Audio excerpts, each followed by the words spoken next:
से कुछ हासिल नहीं होता, जागरूकता से सब कुछ संभव है। संगत जी, आज हम आपको बताएंगे कि कैंसर आखिर होता क्या है, इसके पीछे क्या कारण है, इसके शुरुआती लक्षण क्या हैं, और अगर यह बीमारी किसी को हो जाए तो शरीर में क्या क्या परेशानियां आती हैं।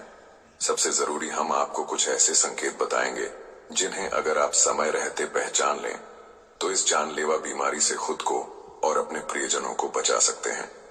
संगत जी, हमारी आप सबसे एक विनती है कि कमेंट में राधा स्वामी जी जरूर लिखिए और साथ साथ अपने शहर का नाम भी जरूर लिखिए, जिससे हम जान सके कि बाबा जी का सत्संग और साखी कहाँ कहाँ से सुनी जा रही है।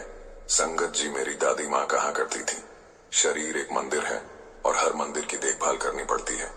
लेकिन आजकल की भाग दौड़ भरी जिंदगी में हम अपने शरीर के संकेत, वेद का गहरा ज्ञान था। अमर की व्यथा।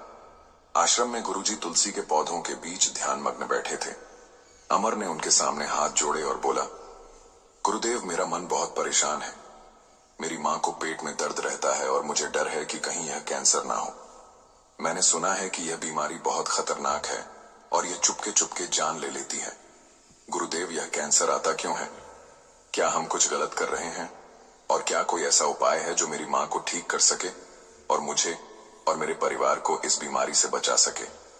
गुरुजी ने अमर की तरफ देखा और उनकी आंखों में करुणा थी। उन्होंने मुस्कुराते हुए कहा, पुत्र, तुमने सही सवाल पूछा। कैंसर कोई सजा नहीं है, ये शरीर का एक संदेश है। जब हम अपने शरीर की बात नहीं सुनते, जब हम प्रकृति के नियम तोड़ते हैं, तब यह बीमारी हमें जगाने आती है। लेकिन बुद्ध ने सिखाया है, हर समस्या का समाधान है, बस उसे समझने की जरूरत है। मैं तुझे बताता हूं कि कैंसर क्या है और इसे कैसे रोका जा सकता है। गुरुजी का उपदेश, कैंसर का सच। गुरुजी ने एक नियम की टहनी थोड़ी और बोले, पुत्र, हमारे शरीर में लाखों कोशिकाएं हैं। ये कोशिकाएं हर दिन बनती हैं, टूटती हैं और शरीर को चलाती हैं। लेकिन कभी कभी यह कोशिकाएं अपने रास्ते से भटक जाती हैं। वह बिना रुके, बिना नियंत्रण के बढ़ने लगती हैं। आयुर्वेद में इसे रस दोष कहते हैं। जब शरीर का संतुलन बिगड़ जाता है, यह अनियंत्रित कोशिकाएं एक जगह इकट्ठा होकर गांठ बनाती हैं, जिसे ट्यूमर कहते हैं। कुछ ट्यूमर साधारण होते हैं, लेकिन कुछ शरीर के दूसरे हिस्सों में फैल जाते हैं और यही कैंसर कहलाता है। अमर ने पूछा, गुरुदेव, लेकिन यह कोशिकाएं भटकती क्यों हैं?